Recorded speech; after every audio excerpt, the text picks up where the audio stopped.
ही नाली आहे, या नालीच्या आतमध्ये हा पाण्याचा पाईप आहे. हे तेच पाणी आहे जे पिण्यासाठी वापरलं जातं. गटारातनं ते पाण्याचे पाईप दिसत आहेत, तर तुम्हाला असं वाटत नाही ते पाणी नाही पिलं पाहिजे म्हणून? आता काय करणार, पाणीचा प्रश्न आहे तर प्यायला तर लागणारच पाणी. गटरात नाही हो, कशात न काय.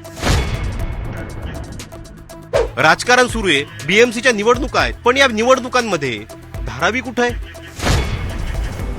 इथले पाण्याचे पाईप आहेत. आता हे तुम्ही विचार करणार हे काय? हे पाण्याचे पाईप आहेत जे गटर मधून गेलेत.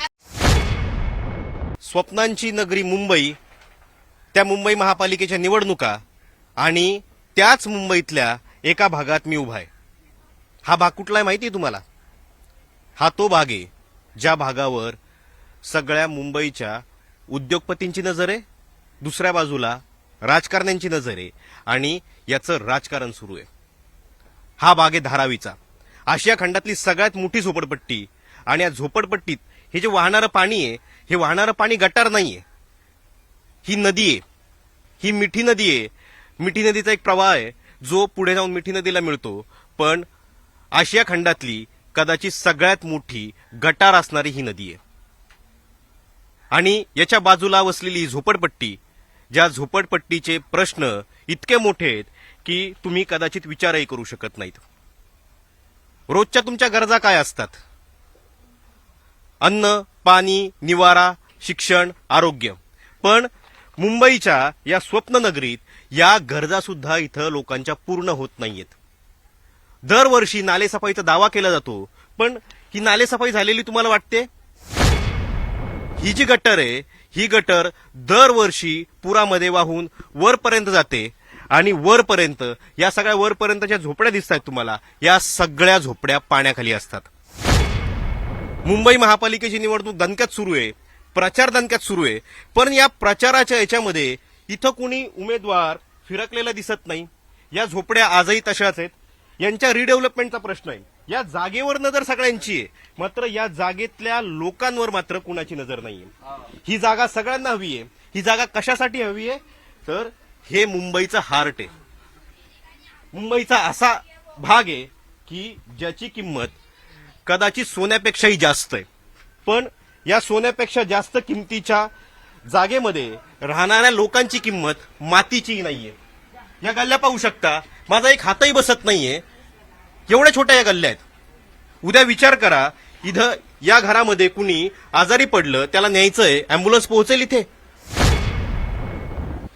या घरांना ज्यावेळेस आगी लागतात, या आगी लागल्यानंतर फायर ब्रिगेडची गाडी घुसू शकत नाहीये. कुठून येणार? रस्ता नाहीये. हे सगळी परिस्थिती पाहू शकता, हे घरे पाहू शकता. इथल्या लोकांनी जगायचं कसं हा प्रश्न आहे. कितीतरी वर्ष ही लोक इथं राहत आहेत, पण बेसिक सुविधा सुद्धा त्यांना मिळालेल्या नाहीयेत. आता रिडेव्हलपमेंट होणार आहे, झोपडपट्टी हटवली जाईल असं म्हटलं जातं, पण यांना घरं कुठं दिली जातील? घरं दिली जातील कल्याण, बदलापूर, अंबरनाथ. पण इथल्या लोकांना ते नकोय, त्यांना इथंच घरं पाहिजेत. पण ही जी जागा आहे, ही जागा महत्वाची, कारण या जागेपासून काहीच अंतरावर बीकेसी आहे, जे देशातलं सगळ्यात मोठं आर्थिक सेंटर असणार आहे. आणि त्या आर्थिक सेंटरसाठी असणारी ही जागा सगळ्यात महत्वाची. इथून काही अंतरावर बुलेट ट्रेन आहे, काही अंतरावर मेट्रोचं स्टेशन आहे, सगळ्या सुविधा आसपासच्या एरियात आहे.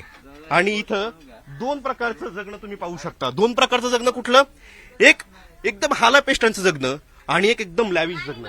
कदाचित या बिल्डिंगांमधून जे बाजूच्या बिल्डिंग आहे त्यातून हे फक्त खाली किड्यामुंग्यांसारखे दिसणारे असतील, पण हे जे आयुष्य आहे, हे आयुष्य यांना कायम काढायला लागतं. या लहान मुलांचं फ्युचर काय? ही सुद्धा मुलं आहेत की जी तुमच्या मुलांसारखी आहेत, पण या मुलांना फ्युचर काय? तर यांना गटारी शेजारी राहायला लागतंय, तसंच आयुष्य जगायला लागतंय. आणि याच आयुष्यात यांना मोठं व्हायचंय. बच्चा, कितवी को है तू? फोर्थ में. कहाँ पे जाती स्कूल में? काला किला. काला किला. कौन सी बुक है तेरे हाथ में? कौन सी है? कौन सी है बुक? 12 खडी. मराठी येते तुला? नाही. मराठी नाही येत. 12 खडीची पुस्तक आहे. किती लांब आहे शाळा इथनं? कितना दूर है शाळा? स्कूल कितना दूर है? 10-15 मिनट 10-15 मिनट। कैसे जाती है फिर? बाइक से। बाइक से पापा के जाती है, साथ। पापा छोड़ते हैं। तो ये बारिश होती है तब ये कैसा होता है, ये गटर कैसा होता है? भर जाता है। भर जाता है पूरा। तो फिर कैसे जाते हो स्कूल तब? तब स्कूल नहीं जाते। तब स्कूल नहीं जाते? फिर अभी घर में रहते हो तब? डर लगता है? पानी भर जाता है तब डर लगता है? नहीं लगता है? क्यों क्यों नहीं लगता है? क्यों नहीं लगती? पानी भरता है तो अच्छा लगता है खेलने में। अच्छा लगता है खेलने में। बाहर जब देखते हो दूसरे बच्चे स्कूल में जाते, अच्छे घर में रहते, वैसा नहीं लगता अच्छे घर में रहना चाहिए? हाँ? घर में कभी कभी रहती हूँ, नहीं तो 1-2 दिन खेलते रहती हूँ। 1-2 दिन खेळते रहते. तर हे आयुष्य आहे. म्हणजे यांना दुःख पण नाहीये की आपण कुठलं आयुष्य जगतोय, याचं थोडंही दुःख नाहीये. पाणी भरलं की खेळतात, शाळेला सुट्टी मिळते, पण या अशा गल्ल्यांमध्ये राहायला लागतं. इथले पाण्याचे पाईप आहेत. आता हे तुम्ही विचार करणार हे काय? हे पाण्याचे पाईप आहेत जे गटर मधून गेलेत.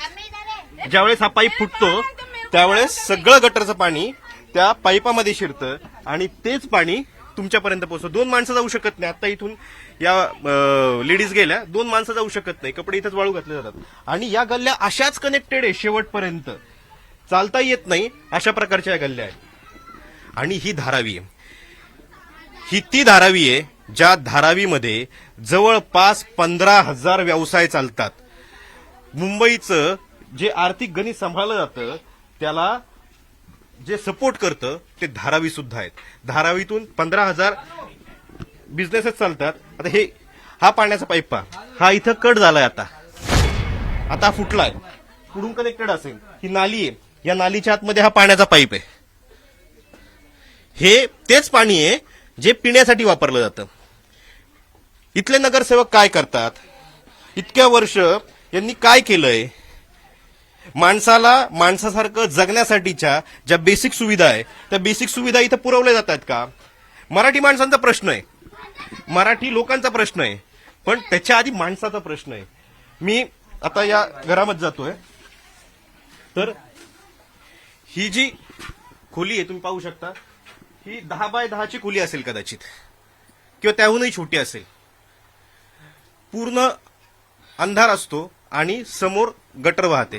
तुम्हाला काय त्रास होतो जब गटर भरता येतं तब क्या होतं? पूर्ण घरात पाणी येत आहे आणि कोण येत नाही बघायला. नगरसेवक तुम्ही आहेत किती वर्षापासून राहता इथे? आम्ही 15 वर्षापासून राहतो. 15 वर्षापासून इथं राहता. आणि 15 वर्षापासून काय बदललेलं पाहिलं इथलं तुम्ही? काहीच नाही बदललं. येतात खाली ओट मागतात आणि जातात.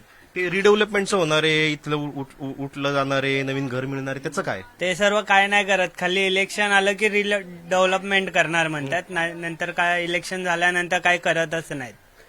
मराठी माणसाचा इथं प्रश्न आहे, मराठी अमराठी असा काही वाद आहे इथे? हा, इथं ऑलमोस्ट बघायला गेलं तर तसं जास्तच होतं राहतं भेदभाव. हं. पण आम्ही गल्लीतवाले सर्व हे करून घेतो, एक्सेप्ट करून घेतो. कुणाचं भांडणं बिडणं झालं काय आलं, कोण बाहेरनं सांगितलं तर आम्ही म्हणजे सॉल्व्ह करून टाकतो. मोठं भांडणं नाही करत त्याला. मला एक सांगा, आता या घरामध्ये कुणी आजारी पडलं तर मग अँब्युलन्स इथपर्यंत पोहोचते, कसं नेता तुम्ही? अँब्युलन्स नाही, टॅक्सी रिक्षा बाईक बिक करून घेऊन जावं नाही, लागतं. पण इथून तर टॅक्सी रिक्षापर्यंत येते का? नाही, इथनं आजूबाजूवालेच येतात ना, मग चादरीत बिदरीत टाकून घेऊन जावं लागतंय. चादरी टाकून घेऊन जायला लागतं. आणि इथं झोपड्यांना जर आग लागली तर त्यावेळेसची काय परिस्थिती असते? तेव्हा तर सर्व रोडवरच पळून जातात. घर खुल्ले टाळा नाही तर पण पळायला रोड तरी कुठे आहे तिथं? आता बनवलेच नाही, गटारच बनवत नाहीत तर रोड कुठनं बनवणार आहेत? आता हे गटारातनं ते पाण्याचे पाईप दिसत आहेत, हा, तर तुम्हाला असं वाटत नाही ते पाणी नाही पिलं पाहिजे म्हणून? आता काय करणार? पाणीचा प्रश्न आहे, तर पहिला तर लागणारच पाणी. गटरात नाही हो, कशातनं काय. तुम्ही किती लोक राहता या घरामध्ये? किती लोक राहता? 4 जण. 4 जण राहता. हो. तर ही इथली परिस्थिती आहे.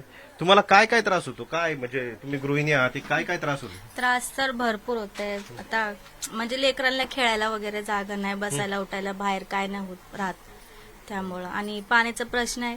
पाईप वरनं घेतलं तर ज्यांचं घर आहे ते ऑब्जेक्शन उचलतात की आमच्या म्हणजे वरनं घरासमोरनं पाईप टाकू नका, म्हणून ते गटरामधनं आणलंय. आपले लहान मुलं आहेत, त्यांचं एक भविष्य आहे, त्यांना शाळेत टाकलं पाहिजे, चांगली शाळा मिळाली पाहिजे, त्यांना चांगलं आयुष्य मिळालं पाहिजे असं वाटत नाही खूप लांब की आहे, इथलं इथं चांगली शाळा पण जवळ तर कुठंच नाहीये. लांब टाका लागतं. सायन्स स्टेशनच्या इथं माझी मुलगी शिकायला जाते. मग तेवढं लांब रोज जावा या, आणि लेकरांसाठी पण वातावरण चांगलं नाहीये. संध्याकाळी मच्छर वगैरे भरपूर चावतात, भरपूर मच्छर, आणि पावसात पण लय हाल होते आमची. बीएमसी वाले इथं कधी फिरकतात, बीएमसी वाले किंवा नाही, काय? ते येतात कधीतरी येतात, असं म्हणजे हमेशा बघायला नाही येत. कधीतरी एक आले तर आले. तुम्हाला काय वाटतं इथं काय बदललं पाहिजे, काय जे लहान मुलांना तुमच्या सुविधा मिळाल्या पाहिजे, पाण्याचे कुठले प्रश्न आहेत तुमचे? पाण्याचं तर पाहिजे, पाणी तर आहे. आता आम्ही केलं म्हणून आलंय पाणी, नाहीतर असं तर येत नाही. आणि मेन लेकरांना खेळायला वगैरे जागा वगैरे आणि स्वच्छता, सगळ्यात अगोदर स्वच्छता. आणि आता बाहेर शौचालय पण आहे, ते पण काय चांगलं नाही, स्वच्छ नाही, सगळं घाण वगैरे सगळं त्यात आहे. मग ती सगळं आम्हाला व्यवस्था पाहिजे. शौचालयाची व्यवस्था काय आहे इथं? काय नाही, ते बाहेरच आहे. सगळ्यांना एक स्वच्छ म्हणजे हे आहे, कॉमन टॉयलेट आहे. कॉमन टॉयलेट आहे. मग आता जी निवडणूक होते त्याच्यामध्ये तुम्हाला काय वाटतं, कुठले उमेदवार सध्याला असे आहेत की जे तुमच्या घरापर्यंत आले, त्यांनी सांगितलं की आम्ही हे करू ते करू, असं काय होतं? तसं तर सध्या अजून कोणी सांगितलं नाहीये. आता कोणी आलं पण नाही? नाही, कोण येत नाही इथं. कोणीच येत नाही. नाही. तुम्ही मग मतदानाला जाता? काय? मतदानाला जाता तुम्ही? हा, जाते मी. मग मतदानाला जाताना तुम्ही काय विचार करता? आता तर कोणी फिरकतच नाही तुमच्याकडे, तर मग काय? नाही, पण आम्ही हेच विचार करतो, बाबा आम्ही यांना जिंकून आणलं तर त्यांनी आमचं सगळं प्रॉब्लेम सॉल्व्ह करायला पाहिजे. पण तसं कोणी येत नाही, आणि सगळे फक्त वोट द्या आम्हाला, द्या, आम्ही सगळं चांगलं करतो असंच म्हणतात. पण त्यानंतर मग वोट झालं, ते लोक जितून जरी आले तर मग ते लोक काय आमच्यावर लक्ष देत नाही. तुमचं गाव कुठलं आहे? आम्ही लातूरचे. लातूरला गेल्यानंतर ज्यावेळेस तुम्ही मुंबईत येता त्यावेळेस काय फरक वाटतो लातूरचा आणि मुंबईमध्ये? काय ना, तिथलं वातावरण जरा चांगलं आहे, मोकळं आहे, गाव साईड आहे, मोठे मोठे घर आहेत, सगळं घरामध्ये आपली सुविधा असते. मग इथे आल्यानंतर परत तीच छोटं घर, परत कॉमन टॉयलेट, परत तीच घाण वगैरे, तेवढंच. मराठी माणूस ज्यावेळेस त्याच्या गावाकडून उठून ज्यावेळेस इथं येतो ना, तो येतो याच्यासाठी कारण गावाकडे रोजगार नाहीये. इथं रोजगार मिळतो, इथं पैसा मिळतो, पण तो पैसा जो मिळतो ना, त्या पैशातनं त्याचा रोजचा उदरनिर्वाह सुद्धा होऊ शकत नाही. यांना हौस नाही या घरात राहण्याची, यांना हौस नाही. यांनाही वाटतं चांगल्या घरात राहावं, चांगल्या फ्लॅटमध्ये राहावं, मुलांना चांगलं शिक्षण मिळावं, चांगलं पाणी मिळावं, चांगलं आरोग्य मिळावं. पण आयुष्याची जी फाटकी झोळी असते ना, त्या फाटक्या झोळीत त्यांनी किती जरी प्रयत्न टाकत गेले ना, तरी ते निघूनच जात आहेत. आणि त्याला कारण आहे इथली व्यवस्था.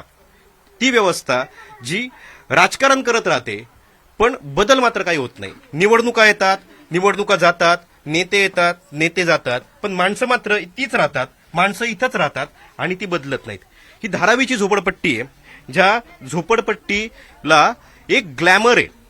ते ग्लॅमर आहे इथल्या जागेचं, आणि त्या जागेवर नजर आहे राजकारण्यांची, उद्योगपतींची आणि फायदा घ्यायला बसलेल्या अशा लोकांची, ज्यांना या लोकांशी काही घेणं देणं नाहीये. किमान या व्हिडिओनंतर बीएमसीला, प्रशासनाला आणि इथल्या उमेदवाराला थोडी तरी जाग येईल, थोडं तरी वाटेल, आणि हे जे काही पोरं आहेत या पोरांचं आयुष्य चांगलं करण्यासाठी ते किमान 2% प्रयत्न करतील अशी आशा करूया. टाइम्स नाऊ मराठीसह आशिष सूर्यवंशी, मुंबई.